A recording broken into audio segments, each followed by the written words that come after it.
வணக்கம். ஜெகதீஸ்வரனின் அன்பு நேயர்களுக்கு என் அன்பான வணக்கங்கள். இன்னைக்கு இந்த காணொளியில நம்ம என்ன பார்க்க போறோம் பாத்தீங்கன்னா, மே மாதம் சிம்ம ராசி பலன்கள் நம்ம பார்க்க போறோம். மெயினா பாத்தீங்கன்னா, சிம்ம ராசியோட அதிபதி சூரியன். எப்பவுமே சிம்ம ராசிக்காரங்க ஒரு கம்பீரம், ஒரு தன்னம்பிக்கை, எங்க போனாலும் நான் ராஜாவா இருக்கணும், யாருக்கு நான் தலை வணங்க மாட்டேன் அப்படிங்கிற எண்ணம் கொண்ட ராசி எதுன்னா சிம்மராசி. ஏன்னு கேட்டீங்கன்னா, ஒரு காட்டுக்கெல்லாம் ராஜா, நான் மனுஷனுக்கெல்லாம் ராஜாவா இருக்கணும் அப்படிங்கிற எண்ணம் கொண்ட ராசி இந்த சிம்மராசி. இந்த சிம்மராசிக்கு மே மாதத்துல என்னென்ன பலன்கள் நமக்கு நடக்க போகுது, இந்த கிரக நிலைகளோட கோச்சாரப்படி நமக்கு என்னென்ன மாற்றங்கள் வரப்போகுதுன்னு நம்ம பார்க்க போறோம். கிட்டத்தட்ட சிம்மராசிக்காரங்க இந்த லாஸ்ட் ஒரு 3 மந்த், ஒரு 3 மாசம் பார்த்துட்டீங்கன்னா குழப்பங்கள், எந்த ஒரு முடிவையும் யோசிச்சு நம்மளால பண்ண முடியல. மற்றவங்களுக்கு பெரிய பிரச்சனை இருக்கும்போது நம்ம முன்னாடி நின்று நம்ம சரி பண்ணோம். இதே நமக்கோ நம்ம குடும்பத்துலக்கோ ஒரு சின்ன விஷயம், ஒரு ப்ராப்ளம், பிரச்சனை வந்தா நம்மளால சரி பண்ண முடியலையே, நம்மளால எதுவுமே செயல்படுத்த முடியலையே அப்படின்னு நினைச்சவங்களுக்கு எல்லாம் இந்த மாதத்துல உங்களோட லைஃப்லயே பார்த்துட்டீங்கன்னா எதிர்பாராத விஷயங்கள் கண்டிப்பா உங்களுக்கு நடக்க போகுது. அதுக்கு காரணம் பார்த்துட்டீங்கன்னா, உங்க ராசிநாதன் மேச ராசியில உச்சமிட்டு இருக்கு. என்ன கேட்டீங்கன்னா, இப்ப இந்த சித்திரை மாதத்துல 14ஆம் தேதி வரைக்கும், அதாவது மே மாதம் 14ஆம் தேதி வரைக்கும் பாத்தீங்கன்னா உங்களுக்கு அற்புத பலன்கள் கண்டிப்பா கொடுக்கும். அதுக்கப்புறம் மே மாதம் 1ஆம் தேதி பாத்தீங்கன்னா மேச ராசியில இருக்கிற குரு பகவான் ரிஷப ராசிக்கு மாறப்போறாரு. அப்படி அந்த ரிஷப ராசிக்கு மாறும் பொழுது உங்க ராசிக்கு 2ஆம் இடத்துல குடும்பஸ்தானத்துல பாத்தீங்கன்னா குரு பார்வை விலக போகுது. அப்படி குரு பார்வை படும் பொழுது கண்டிப்பா குடும்பத்துல ஒரு சந்தோஷங்கிறது நடக்கிறதுக்கான வாய்ப்புகள் அதிகம். அதனால பாத்தீங்கன்னா கண்டிப்பா ஒரு குடும்பத்துல ஒரு நிம்மதியான வாழ்க்கை, ஒரு சந்தோஷம், ஒரு குடும்பத்துல ஒரு முன்னேற்றங்கள், பொருளாதாரத்துல ஒரு மாற்றங்கள் கண்டிப்பா இருக்கும். ஏன்னு கேட்டீங்கன்னா, இதுக்கு முன்னாடி பாத்தீங்கன்னா நிறைய ஹாஸ்பிட்டல் செலவு விரயங்கள் அதிகமா பண்ணியிருப்பேன். அது இல்லாம உங்க குடும்பஸ்தானத்துல பாத்தீங்கன்னா கேது பகவான் இருந்தா, நம்ம கன்னி ராசியில கேது பகவான் வர இருக்கு. அது இல்லாம உங்க ராசிக்கு 8ஆம் இடத்துல பாத்தீங்கன்னா ராகு பகவானும் புதனும் செவ்வாயும் சேர்க்க. அது இல்லாம 7ஆம் இடத்துல சனி பகவான், கலஸ்திரகரணத்துல சனி பகவான் இருக்கும்போது உடல் ஆரோக்கியம் ஒரு 2 நாள் நல்லா இருந்தா மறுபடியும் 2 நாளுங்கிறது ஒரு குழப்பங்கள் உண்டு பண்ணும். நம்மளால பாத்தீங்கன்னா ஒரு நிம்மதியாவே இருக்க முடியலையே அப்படிங்கிற எண்ணம் உங்களுக்குள்ள வந்திருக்கும். அதுக்கெல்லாம் முற்றுப்புள்ளி வைக்கக்கூடிய ஒரு மாதமா இந்த மே மாதம் இருக்க போதும். தொட்டது எல்லாமே பொன்னாக மாறக்கூடிய ஒரு டைம் தான் இந்த டைம். அதனால தொழில்ல நல்ல வளர்ச்சியில் இருக்க போது, தந்தை வழி தாய் வழிகளில உங்களுக்கு நல்ல முன்னேற்றங்கள் கிடைக்க போகுது, குழந்தை பாக்கியம் உண்டாக போகுது. மெயினா பாத்தீங்கன்னா கணவன் மனைவிக்குள்ள ஒற்றுமைகள் பிறக்கக்கூடிய ஒரு மாதமா தான் இந்த மாதம் இருக்க போகுது. நிறைய பேர் பாத்தீங்கன்னா கல்யாணம் பண்ணிட்டு கணவன் மனைவிக்குள்ள ஒரு 5 நிமிஷம் பேசினாவே சண்டை வந்துடும், பிரச்சனை வந்துடும். பாக்குறதுக்கு சின்ன விஷயமா தான் இருக்கும். தேவையில்லாத பிரச்சனைகள், தேவையில்லாத குழப்பங்கள், தேவையில்லாத மன கருத்து வேறுபாடுகள் இது எல்லாமே நடந்திருக்கும்.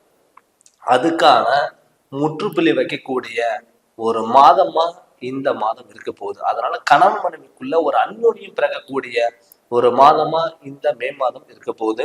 அது இல்லாம பாத்துட்டீங்கன்னா நிறைய பேர் தொழில் பாத்தீங்கன்னா ஒரு இடத்துல தொழில் பண்ணிட்டு இருந்திருப்பீங்க. அந்த தொழில் விட்டுட்டு நம்ம வெளியூர் போகலாமா, வெளிநாடு போகலாமா, இல்ல சொந்த ஊர் விட்டுட்டு மத்த ஊருக்கு போய் நம்ம ஏதாவது ஒர்க் பண்ணலாமா அப்படிங்கிற நிறைய பேர் பாத்தீங்கன்னா கேள்வி கேட்டு இருந்திருப்பீங்க. அதுக்கு எல்லாமே பாத்தீங்கன்னா உங்களுக்கு ஒரு முற்றுப்புள்ளி வைக்கக்கூடிய ஒரு மாதமா இந்த மாதம் இருக்க போகுது. அதுக்கு காரணம் பாத்தீங்கன்னா உங்க குடும்பஸ்தானத்துல குரு பகவான் பாக்குறதுனால. ஏன்னு கேட்டீங்கன்னா உங்க ராசிக்கு 2ஆம் இடமும் 4ஆம் இடமும் 6ஆம் இடமும் இருக்கிறதுனால தாய்வங்கள உறவினர்களா இருக்கட்டும், சொந்த பந்த உறவினர்களா இருக்கட்டும், எதிரிகளை வெல்லக்கூடிய ஒரு மாதமா தான் இருக்க போகுது. நீங்க யாருக்கிட்ட நீங்க சவால் வர்றீங்களோ அவங்க கிட்ட ஜெயிக்கக்கூடிய ஒரு வாய்ப்புகள் இருக்கக்கூடிய ஒரு மாதமா இந்த மே மாதம் இருக்க போகுது. நிச்சயம் பாத்தீங்கன்னா உங்களுக்கு தொழில நல்ல மாற்றங்கள் வரப்போகுது, குடும்பத்துல ஒற்றுமைகள் இருக்க போகுது, கணவன் மனைவிக்குள்ள கருத்து வேறுபாடுல இருந்து மறுபடியும் ஒண்ணு சேர்வதற்கான வாய்ப்புகள். மெயினா பாத்தீங்கன்னா உடல் ஆரோக்கியம். நிறைய பேர் பாத்தீங்கன்னா இப்ப இந்த சிம்மராசிக்காரர்களுக்கு நிறைய பேர் பாத்தீங்கன்னா தலைவலிங்கிறது அதிகமா இருக்கும், கண் எரிச்சல் கொடுத்துருக்கும், நரம்பு சம்பந்த பிரச்சனைகள் கொடுத்துருக்கும். அது எல்லாமே பாத்தீங்கன்னா ஒரு நிரந்தரமான தீர்வா இருக்கக்கூடிய ஒரு மாதமா தான் இருக்கும். இதுக்கு முன்னாடி நீங்க ட்ரீட்மெண்ட் எடுத்திருந்தாலும் கூட நம்ம வந்து ட்ரீட்மெண்ட் எடுத்துட்டே இருக்கணுமா, மாத்திரை சாப்பிட்டுட்டே இருக்கணுமா, நம்ம ஹாஸ்பிட்டல் டாக்டர் பார்த்துட்டே இருக்கணுமா அப்படிங்கிற எண்ணங்கள் உங்களுக்கு அதிகமா வந்திருக்கும். அது எல்லாமே வந்து பாத்தீங்கன்னா இந்த மாதத்துல அதுக்கான நீங்க ட்ரீட்மெண்ட் எடுத்தாலும் கண்டிப்பா அது சக்சஸ் ஆகும். அதுக்கான பலனுங்கிறது கண்டிப்பா உங்களுக்கு கொடுக்கும். அதனால முடிஞ்ச அளவுக்கு இந்த மாதத்துல உங்களுக்கு நல்ல வாய்ப்புகள் தேடி வருது. முடிஞ்ச அளவுக்கு ஏதாவது சுப விரயங்கள் ஏதாவது நீங்க பண்ணுங்க. வீடு கட்டுறது, இடம் வாங்குறது, பழைய வீடு ஆல்ட்ரேஷன் பண்றது, திருமணம் பண்றது, இது மாதிரி சுப விரயங்கள் நீங்க பண்ணும் பொழுது ஹாஸ்பிட்டல்ல சில விரயம் வர்றதுக்கான வாய்ப்புகள் இல்லை. அதுல நிறைய பேர் வந்து பார்த்துட்டு நான் பூர்வீகத்தில் நம்ம இருக்கலாமா, தாராளமா இந்த மாதத்துல நீங்க பூர்வீகத்துக்கு நீங்க போகலாம். வீட்டுல நல்ல காரியங்களுக்கான நீங்க ஸ்டெப் எடுக்கலாம்.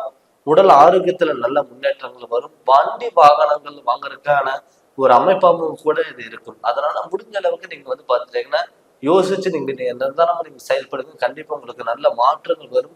முடிஞ்ச அளவுக்கு மாதத்துல ஒரு நாள் வந்து பாத்தீங்கன்னா திங்கட்கிழமை அன்னைக்கு சிவபெருமான நல்ல வழிபாடுகள் பண்ணுங்க. கண்டிப்பா உங்களுக்கு நல்ல மாற்றங்கள் வரும். அதனால வந்து பாத்தீங்கன்னா விடாமுயற்சி விஸ்வரூப வெற்றின்னு நம்ம சொல்லுவோம். அந்த நாட பலன் தான் உங்களுக்கு இருக்க போகுது. தாராளமா நீங்க எதா இருந்தாலும் நீங்க துணிஞ்சு பண்ணுங்க. கண்டிப்பா உங்களுடைய வாழ்க்கையில மிகப்பெரிய மாற்றங்கள் வரும்.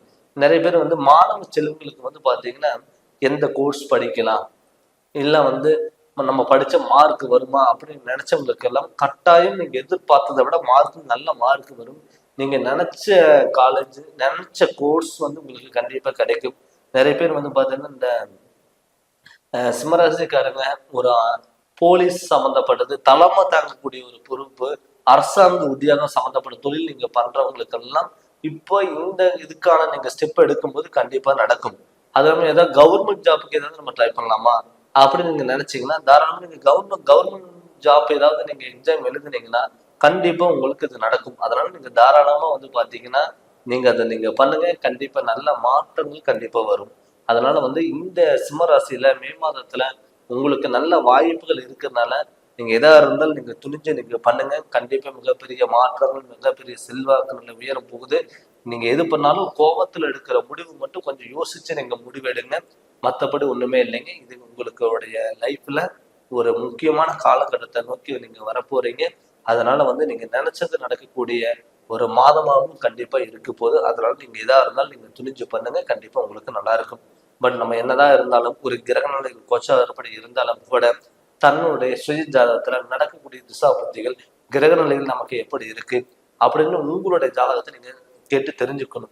எப்பயுமே நம்ம நிறைய பேர் வந்து பாத்தீங்கன்னா ஜாதகம் பார்ப்பாங்க, அதுக்கு ஒரு பிரச்சனை இருந்துன்னா அந்த பிரச்சனைக்கான வழிகள் தேட மாட்டாங்க. அதுதான் உங்களுக்கு பிராபலம். ஏன்னு கேட்டீங்கன்னா இன்னொரு 3 மாசம் போனா சரியாயிருமா, அந்த கோயிலுக்கு போயிட்டு வந்தா சரியாயிருமா, இந்த கோயிலுக்கு போயிட்டு வந்தா சரியாயிருமா ஆகிறதுக்கான கம்மிகள். நம்ம ஜாதகப்படி நம்ம கிரகநிலையில் தோஷங்கள் ஏதாவது இருந்ததுன்னா அதுக்கான வழிபாடுகள் நம்ம தேடிக்கணும். அப்படி வழிபாடுகள் தேடும் போது அந்த தோஷங்கள் முழுமையாக நிவர்த்தனம் ஆகும். அதுக்கப்புறம் நீங்க எந்த ஸ்டெப் எடுத்தாலும் அது கண்டிப்பா உங்களுக்கு நடக்கும். அதனால உங்களுடைய ஜோதிடர்கிட்ட கேட்டு நீங்க தெரிஞ்சு அதனோட வழியில் நீங்க போங்க. நீங்க ஏதாவது பார்க்கணும்னு சொல்லி விருப்பப்பட்டீங்கன்னா என்னுடைய நம்பருக்கு நீங்க ஃபோன் பண்ணி கன்சல்ட் பண்ணுங்க. கண்டிப்பா உங்களுக்கு நல்ல விளக்கங்கிறது நான் தருங்க. இந்த சேனல் நீங்க ஃபர்ஸ்ட் டைம் பக்கம் வந்தா சப்ஸ்கிரைப் பண்ணுங்க, பெல் பட்டன் டச் பண்ணுங்க, உங்க நம்பருக்கு ஷேர் பண்ணுங்க. நன்றி, வணக்கம்.